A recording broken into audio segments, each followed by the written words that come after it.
ایک سوال پیدا ہوتا ہے کہ ہم بھی اللہ کو پکارتے ہیں، دعا مانگتے ہیں، لیکن ہماری دعائیں تو ایسے پوری نہیں ہوتی. تو دعائیں پوری کیوں نہیں ہوتی؟ دعائیں قبول کیوں نہیں ہوتی؟ اس کی وجوہات ہیں. وہ وجوہات اگر آپ سمجھ لیں گے تو پھر آپ اس طریقے سے دعا مانگیں گے کہ دعائیں سیدھی قبول ہوں گی.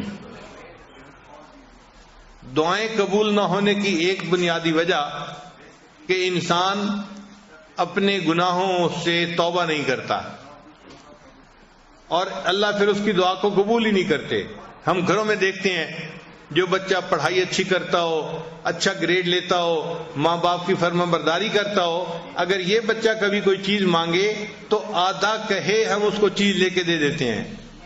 اور جو بچہ ضدی ہو، ماں باپ کا نافرمان ہو، اور گریڈ بھی اچھے نہ آتے ہوں اور ماں باپ کو پریشان کرتا ہو، یہ بچہ اگر کہے نا کہ مجھے فلاں لینا ہے، باپ سنی انسنی کر دیتا ہے.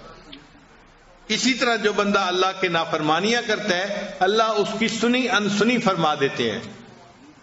تو پہلی وجہ دعائیں قبول نہ ہونے کی اپنے گناہ ہیں.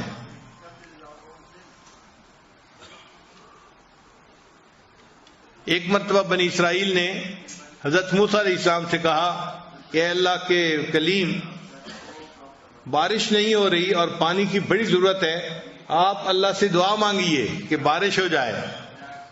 تو موسیٰ علیہ السلام نے دعا شروع کر دی، ربنا اغفر لنا ربنا اغفر لنا ربنا اغفر لنا.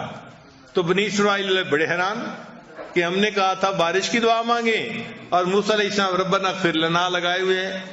تو پوچھا اے پیغمبر اسلام، آپ یہ دعا کیوں مانگ رہے ہیں؟ انہوں نے فرمایا اس لیے کہ جب اللہ تعالیٰ کسی بندے کی بخشش فرما دیتے ہیں تو اس کی تمام مرادوں کو بھی پورا فرما دیتے ہیں. تو ہمارے گناہوں کو جب اللہ معاف کریں گے تو ہماری تمام مرادوں کو بھی اللہ پورا فرما دیں گے. تو دعائیں قبول نہ ہونے کی پہلی وجہ انسان کے گناہ ہیں. اس لیے جو بندہ حرام کپڑے پہنتا ہے، حرام مال کھاتا ہے، وہ اگر بیت اللہ کے ساتھ لپٹ کے بھی دعا مانگے تو حدیث میں آتے اللہ اس کی دعا کو قبول نہیں فرماتے. وہ ملبسہ حرام، اس کا لباس حرام کا تھا، اس کا کھانا حرام کا تھا، اس کی دعا کو کیسے قبول کیا جاتا؟ تو حرام مال جس میں سود شامل ہو، جس میں لوگوں کا حق شامل ہو، تو ایسا حرام مال جو ہے اس والے بندے کی دعا قبول نہیں ہوتی. تو ہمیں چاہیے کہ ہم حلال کا اہتمام کریں تاکہ ہمارے اٹھے ہوئے ہاتھوں کو اللہ قبول فرما لے. اور ایک تیسری وجہ بھی ہے کہ اللہ تعالیٰ کئی مرتبہ بندے کی دعا کو فوری قبول نہیں کرتے، صرف یہ دیکھنے کے لیے کہ یہ میرا بندہ پکا ہے یا کچا ہے. دیکھیں ہم بازار میں جاتے ہیں نا تو مٹی کے برتن خریدتے ہیں تو لوگ اس کو ٹھونک بجا کے دیکھتے ہیں کہ پکا ہے یا کچا. بتائیں کہ چند کو آچے کا برتن ہے، اس کو بھی دیکھ رہے ہیں پکا ہے یا کچا.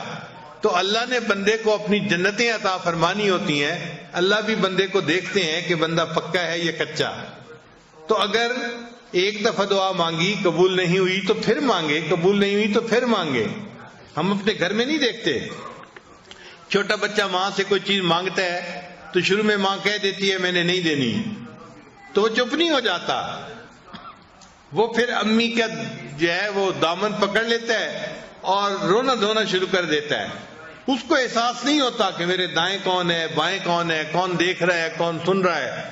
وہ سب سے بے نیاز ہو کے بس اپنی امی کے لپٹ جاتا ہے اور مانگ رہا ہے، امی دے دیجئے دے دیجئے دے دیجئے. وہی ماں جس نے تھوڑی دیر پہلے نہ کی تھی پھر اس بچے کو بالآخر کہتی ہے کہ اچھا رو نہیں، میں تمہیں دے دیتی ہوں. تو جس طرح بچہ رونا دھونا کرتا ہے، ماں فیصلہ بدل دیتی ہے.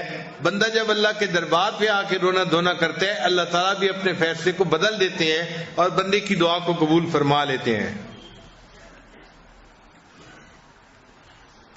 کئی دفعہ دعا مانگتے ہوئے انسان کو دعا مانگنے کا سلیقہ نہیں آتا ہوتا. ہم دعا ایسے مانگتے ہیں جیسے کسی کو کام ذمہ لگا رہے ہوتے ہیں. صبح صبح افسر آتے ہیں نا دفتر میں تو وہ کام ذمہ لگاتے ہیں، انجینئر کو کہتے ہیں آپ یہ کر لینا، سپروائزر کو کہتا ہے یہ کر لینا، اکاؤنٹس والے کو کہتا ہے کہ اس کام کو دیکھ لینا، سیکورٹی والے کو کہتے ہیں تم اس کام کو دیکھ لینا، وہ کام ذمے لگا رہا ہوتا ہے۔ ہم بھی دعائیں اسی طرح مانگتے ہیں جیسے اللہ کے ذمے لگا رہے ہیں کام۔ یا اللہ میری بیٹی کو رشتہ مل جائے، بیٹے کو جاب مل جائے، میری بیوی کی بیماری درست ہو جائے، ہم اللہ کو کام ذمے لگا رہے ہوتے ہیں، اس کو دعا نہیں کہتے۔ تو اللہ کو کام نہ بتائیں، کام ذمے نہ لگائیں۔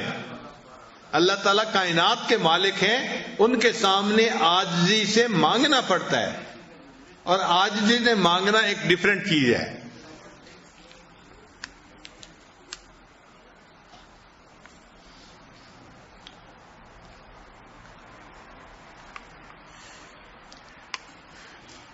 اور کئی مرتبہ دعا مانگنے والا دعا تو مانگ رہا ہوتا ہے مگر دل میں غفلت ہوتی ہے،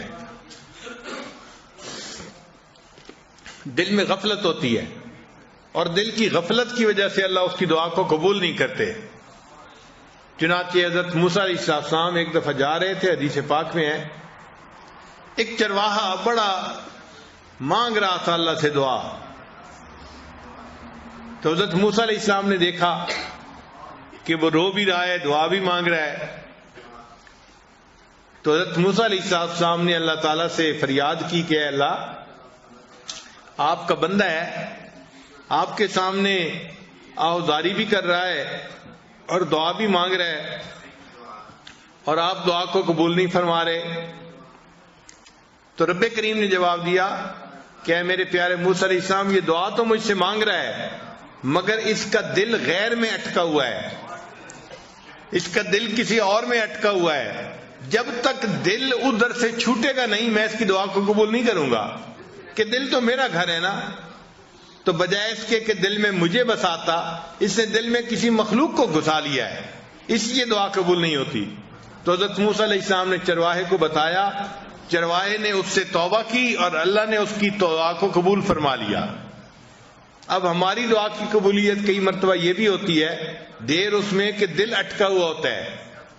نوجوان لوگ ہیں، کسی کا دل اے میں اٹکا ہوا ہے، کسی کا دل بی میں اٹکا ہوا ہے، کسی کا دل سی میں اٹکا ہوا ہے۔ تو جب دل غیر میں اٹکا ہوا ہو تو پھر اللہ تعالیٰ اس کی طرف توجہ نہیں فرماتے کہ تم نے میرے گھر پر غیر کو قبضہ دے دیا اور غیر کو گھسا لیا، میں تمہاری بات ہی نہیں سنتا۔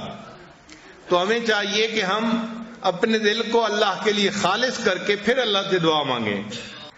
اور کئی مرتبہ ایسے بھی ہوتا ہے کہ انسان دعا مانگتا ہے اور دل میں شیطان وسوسہ ڈال رہا ہوتا ہے کہ تیری دعا قبول نہیں ہونی، تو بڑا ہی گناہگار ہے، بڑا ہی خطا کار ہے، تیری دعا کہاں قبول ہونی ہے، تو جتنے پانی میں ہے وہ تو جانتا ہے۔